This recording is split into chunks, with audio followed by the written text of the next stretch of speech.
भारत के आंध्र प्रदेश राज्य के श्रीकाकुलम जिले में एक अद्भुत और रहस्यमयी मंदिर स्थित है, श्री कूर्मानाथ स्वामी मंदिर। यहाँ भगवान विष्णु को कछुए के रूप में पूजा जाता है। ये स्थान केवल एक मंदिर नहीं, बल्कि आस्था, तपस्या और प्रायश्चित की जीवित कथा है। ये कहानी है राजा श्वेत चक्रवर्ती की।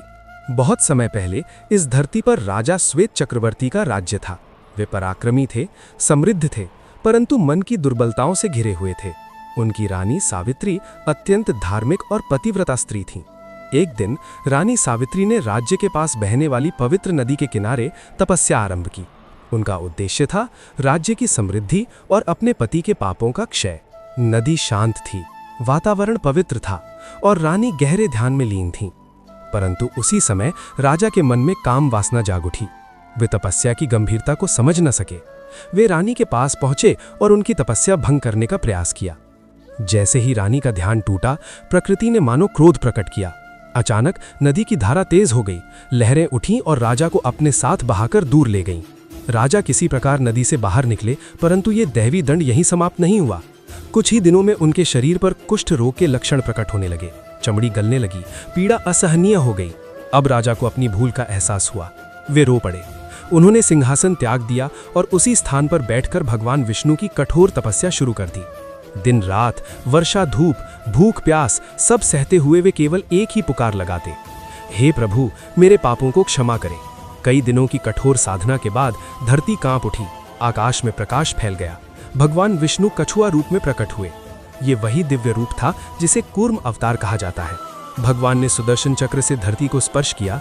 जैसे ही चक्र ने धरती को छुआ, वहां से निर्मल जल फूट पड़ा। एक छोटा सा कुंड बन गया। भगवान ने कहा, राजन, ये जल केवल शरीर को नहीं, आत्मा को भी शुद्ध करता है। सच्चे पश्चाताप से बड़ा कोई प्रायश्चित नहीं। राजा उस कुंड में उतरे। जैसे ही उन्होंने स्नान किया, उनका कुष्ठ रोग धीरे धीरे समाप्त हो गया। शरीर स्वस्थ हो गया, मन शांत हो गया। उस स्थान को आज सोएपुकुर के नाम से जाना जाता है। कहा जाता है कि वहां आज भी लोग स्नान करते हैं और विश्वास करते हैं कि सच्चे मन से की गई प्रार्थना से रोग और पाप दोनों मिट जाते हैं। भगवान विष्णु उसी स्थान पर कछुए रूप में शिला बनकर विराजमान हो गए। ये रूप आज भी मंदिर में पूजित है। मंदिर के बाहर आज भी अनेक कछुए देखे जाते हैं। स्थानीय लोग उन्हें भगवान का प्रतीक मानते हैं। श्रद्धालु दूर दूर से आते हैं, जल में स्नान करते हैं और कछुआ रूपी भगवान के दर्शन करते हैं। ये कथा हमें क्या सिखाती है कि मनुष्य से भूल हो सकती है। वासना, अहंकार और अधर्म कभी भी हमें पतन की ओर ले जा सकते हैं, परंतु सच्चा पश्चाताप और ईश्वर की शरण हमें पुनः उठने की शक्ति देता है।